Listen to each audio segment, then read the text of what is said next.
काम करना है।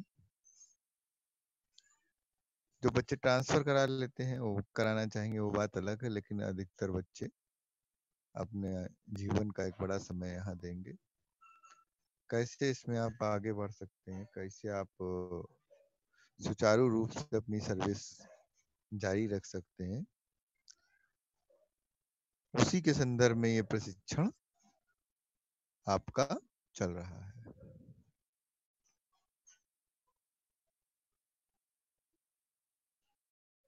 तो बात कर रहे थे सर्विस के दौरान हमको दी जाने वाली ये जो पेनाल्टीज होती हैं, हम अगर मैं कहता हूँ या आप कहता हूँ तो इसका मतलब ना तो हम हैं ना आप हैं, ये मतलब जब भी किसी कर्मचारी के साथ घटित होता है उसके विषय में बात हो रही है। तो जब कभी भी जब हम अपनी सर्विस का ये प्रारंभ कर रहे हैं और एक लंबा कार्यकाल हमारा व्यतीत होगा, तो अपनी सर्विस के दौरान हमको ये सस्तियाँ, ये पेनल्टीज आम बात हो जाएंगी। मैंने आपको बताया था चार्जशीट मिलती है जिससे प्रक्रिया प्रारंभ होती है। लोको और साहब की भाषा में इसको लड्डू बोलते हैं कर्मचारी लोग कहते हैं लड्डू मिला है इनको। कोई बहुत बड़ी बात नहीं है, वैसा इसलिए हो पाता है कि जो कर्मचारी एकता है वो लोको वर्कशॉप में बहुत अच्छी है। लखनऊ में जितने भी वर्कशॉप है, ऑल इंडिया की जो यूनियन है रेलवे की, वो लखनऊ से ही चलती है। हमारे रेलवे में जो दो यूनियन है, दोनों के जो मुख्य नेता हैं लखनऊ से ही बिलोंग करते हैं, वो लखनऊ के ही मूल निवासी हैं, इसलिए भी अपनी वर्कशॉप का प्रभाव थोड़ा अच्छा रहता है। और दूसरी बात, काम भी यहाँ बहुत होता है, कहीं भी कोई काम ना हो रहा हो यहाँ वो काम होता है। लेकिन जहाँ हम अपना अच्छा आउटटर्न देने की कोशिश करते हैं वहीं इसी दौरान हमसे गलतियां भी होती हैं। भाई काम करेंगे तो गलती होगी, काम नहीं करेंगे तो गलती नहीं होगी। ऐसे भी लोग हैं जो नहीं करते। खैर, तब हम को क्या क्या चीजें देखना पड़ेगा, काफी लंबी लिस्ट है। मैंने बताया था कि हम लोगों को जो आरोप मिलते हैं वो SF5, SF11, 1 2 3 4 5 इस तरीके से एक प्रारूप है। लिस्ट भेजना था आपको, काफी ज्यादा क्लासेस का लोड रहा आज, मैं काफी समय तक बच्चों को जवाबी देता रहा। ये क्लास में भी मैं बहुत थोड़ा ही समझाऊंगा आज। तो आरोप पत्र हमने जाना, चेतावनी जाना हमने, वार्निंग क्या होती है, निंदा क्या होती है, और क्या जाना था, डिसमिसल जाना था, डीम्ड डिसमिसल जाना था, रिमूवल जाना, डिसमिसल जाना, सस्पेंशन और डीम्ड सस्पेंशन था। ये सारी चीजें हमने जानी। अब जो हमारा नेक्स्ट टॉपिक है, नेक्स्ट इसी के अंतर्गत आता है, वो है कि कौन हमको ये सब प्रदान कर सकता है, कौन हमें जॉब से निकाल सकता है। हम्म, तो एक डिसिप्लिनरी अथॉरिटी होती है, अधिकारी होता है ये, उसी को ये अथॉरिटी होती है कि जब कोई प्रक्रिया, कोई कानूनी प्रक्रिया किसी भी कर्मचारी के विरुद्ध प्रारंभ होती है, होती जरूर है, छोटी सी हो चाहे बड़ी सी हो, क्योंकि छोटी छोटी गलतियां भी हो जाती है ना। काफी समय से कोई एब्सेंट हो गया, घर गया, छुट्टी नहीं दे पाया, ऐसी परिस्थिति में वो क्या करेगा? हुँ? प्राइवेट मेडिकल लेके आते हैं लोग, रेलवे का मेडिकल, सबके नियम अलग हैं, सैलरी कट जाती है, पनिशमेंट होती है वो अलग। तो कैसे जवाब देगा और कौन इस तरीके से हमको आरोप पत्र दे सकता है, या कौन हमको हमारे आरोपों के बारे में बता सकता है, और कौन इनको हमारे जवाब को प्राप्त कर सकता है? तो वो होता है अनुशासन, यानी डिसिप्लिनरी ऑफिसर, अनुशासन अधिकारी जिसे बोलते हैं। काफी पुराना एक्ट है, काफी पुरानी रेल सर्व सेवा है, तो कुछ शब्द बड़े पुराने पुराने यूज होते हैं, है ना। कल बच्चों ने कंप्लेन की थी कि सर आप पढ़ाते रह गए, आवाज नहीं आ रही है। एक बार फिर से जो बच्चे देख रहे हैं जरा अपना हाथ दिखाएं, मेरी आवाज कंटिन्यू है ना। हाँ ठीक है, थैंक यू वेरी मच। ठीक है बेटा, कंटिन्यू करता हूँ मैं। तो जो अनुशासन अधिकारी होता है वो इस प्रक्रिया को प्रारंभ करता है, जिसको ये शक्ति प्राप्त होती है। हमें चार्जशीट मिलती हैं, हमें आरोप मिलते हैं कि इस समय ऐसी गलती आपके द्वारा की गई, फला फला विटनेस इस बात को बता रहे हैं, गवाह भी होते हैं उसमें। अब आप जवाब दीजिए और आपके अपने, लाइट आ गई मेरे घर में और अब आपके अपने विटनेस इस चीज का जवाब देंगे। एक कानूनी प्रक्रिया प्रारंभ होती है, और जब ये प्रक्रिया पूर्ण होती है तो इसकी संस्तुति भेजी जाती है अपॉइंटिंग अथॉरिटी को। जब पा लिया जाता है कि इसने गलती की है, नहीं गलती की है तो प्रक्रिया वहीं से समाप्त हो जाती है, लेकिन अगर की है तो अपॉइंटिंग अथॉरिटी के पास जब मामला जाता है तो हमें समझ लेना चाहिए कि अब वो बहुत गंभीर हो चुका है, और यहाँ से फिर रिमूवल फ्रॉम सर्विस या डिसमिसल फ्रॉम सर्विस हो जाता है। ऐसा कभी ना हो, किसी के साथ ना हो, लेकिन हो भी जाता है तो फिर हमारे पास इसके बाद उम्मीद होती है कि हम इसको चैलेंज करें कोर्ट में। और कोर्ट में भी कहाँ,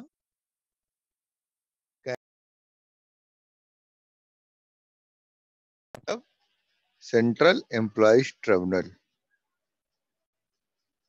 केंद्रीय कर्मचारी,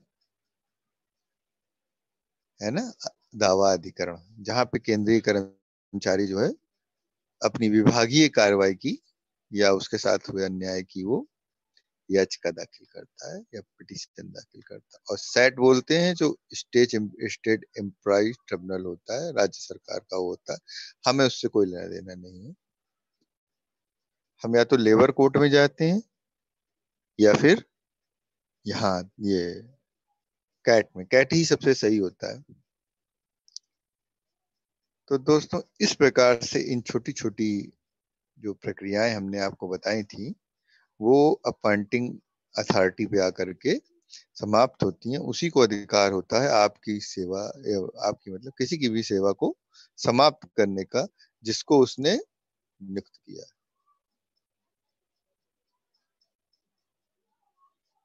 तो ये हमने देखा नीचे से, चार्जशीट से, वार्निंग मिलने से, निंदा से लेकर के अपॉइंटिंग अथॉरिटी तक। मान लीजिए मामला यहाँ तक नहीं आता अपॉइंटिंग अथॉरिटी तक, बीच में ही समाप्त होता है, फिर भी एक डॉक्यूमेंट होता है जिसको बोलते हैं सीआर। प्रत्येक कर्मचारी की एक सीआर बनती है जिसको बोलते हैं कॉन्फिडेंशियल रिपोर्ट। ठीक है ना। आप सबको पता होगा कि अगर 3 बार गुड मिला तो प्रमोशन रुक जाएगा, 3 में से 2 बार वेरी गुड होना जरूरी है। तो जो भी जब भी कोई पनिशमेंट मिलती है तो वो इसमें मेंशन होती है, good, very good, excellent. Excellent के भी अंक मिलते हैं अगले परीक्षा में। तो ये सीआर प्रत्येक वर्ष भरी जाती है। अभी तक बच्चों को एडमिट होना है, अब क्या करोगे भाई एडमिट होकर के। अमरेंद्र कुमार सिंह। तो ये सीआर आपके अधिकारी द्वारा प्रतिवर्ष भरी जाती है, बहुत महत्व होता है इसका। आप बहुत अच्छे वर्कशॉप में हैं, आपको जानकारी दे दी जाती है कि कैसा क्या हो रहा है, और जर्नली साधारण रूप से आपकी सीआर खराब होने नहीं दिया जाता है।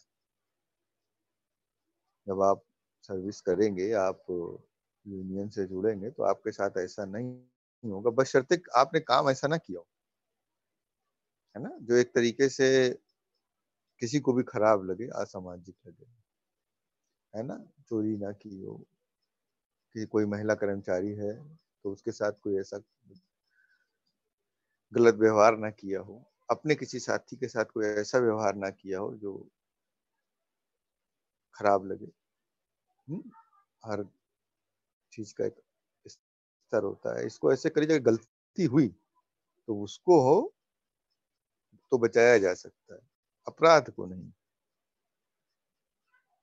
तो इस तरीके से ये जो हमने छोटी छोटी चीजों को देखा, इससे हमारा सीआर रिकॉर्ड मेंटेन होता है। हमें कोशिश करना चाहिए ये हमारे सीआर रिकॉर्ड पे ना हो, क्योंकि पेनाल्टी है, निंदा है, फिर छोटी छोटी पनिशमेंट मिलती है।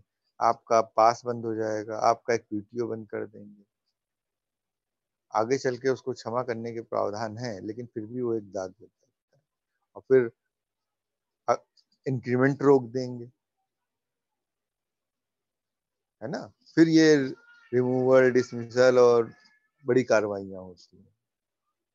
अक्सर कमेटियां बैठती हैं, इनको इन छोटे छोटे प्रावधानों पे आकर के समाप्त करने का प्रयास किया जाता है, क्योंकि देखा जाता है कर्मचारी का रिकॉर्ड की लंबे समय तक या जितने भी समय उसने सर्विस की है कैसे की है, क्योंकि हमारे यहाँ बहुत मेहनत का काम है। मैं कुछ पिक्स कलेक्ट कर रहा हूँ ऑफिस की, जहाँ आप लोगों को काम करना है, देखने को मिलेगा कि आपको भी आगे चल के क्या काम करना है। ये जो समय है जैसा भी बीत रहा है, आप समझ लीजिए आपके लिए बहुत अच्छा बीत रहा है। तो मुझे नहीं पता आपको सैलरी मिल रही कि नहीं मिल रही है, लेकिन जो भी समय है, अगर ये सर्विस समय आपका सर्विस में काउंट हो रहा है तो बहुत अच्छा समय बीत रहा है। 6 महीने के लिए ये खत्म हो जाएगा, उसके बाद आप चाहोगे कि हमको 10 दिन के लिए यहाँ प्रशिक्षण केंद्र भेजा जाए, प्राविधान है 2-3 साल में 15-15 दिन के लिए भेजा जाता है कर्मचारियों को बीच बीच में हमारे पास रिफ्रेशर कोर्स के लिए। लेकिन अधिकतर ऐसा होता है कि आपके एसएससी आपके इंचार्ज नहीं आने देते, तब ये जानकारी आपको नहीं मिल पाती। और क्योंकि आप जाओगे तो आपका काम कौन करेगा, है ना। तो इसलिए ये अच्छा समय आपको ये प्रशिक्षण दिया जा रहा है। तो दोस्तों ये इसीलिए महत्वपूर्ण थी और हमने इसको यहाँ तक आकर के समाप्त कर लिया आज। अभी छोटे छोटे और पॉइंट्स होंगे ऐसे ही जो हम डिस्कस करेंगे, बीच बीच में हम आपको पीडीएफ भेजते रहेंगे, बहुत छोटा भेजेंगे, नहीं भी हो सकता भेजें, तो आगे चल के आप जो है धीरे धीरे इनको नोट करते रहेंगे। जिस किसी का छूट जाता है या किसी प्रकार की कोई परेशानी आती है तो वो हम कंप्लीट करा देंगे।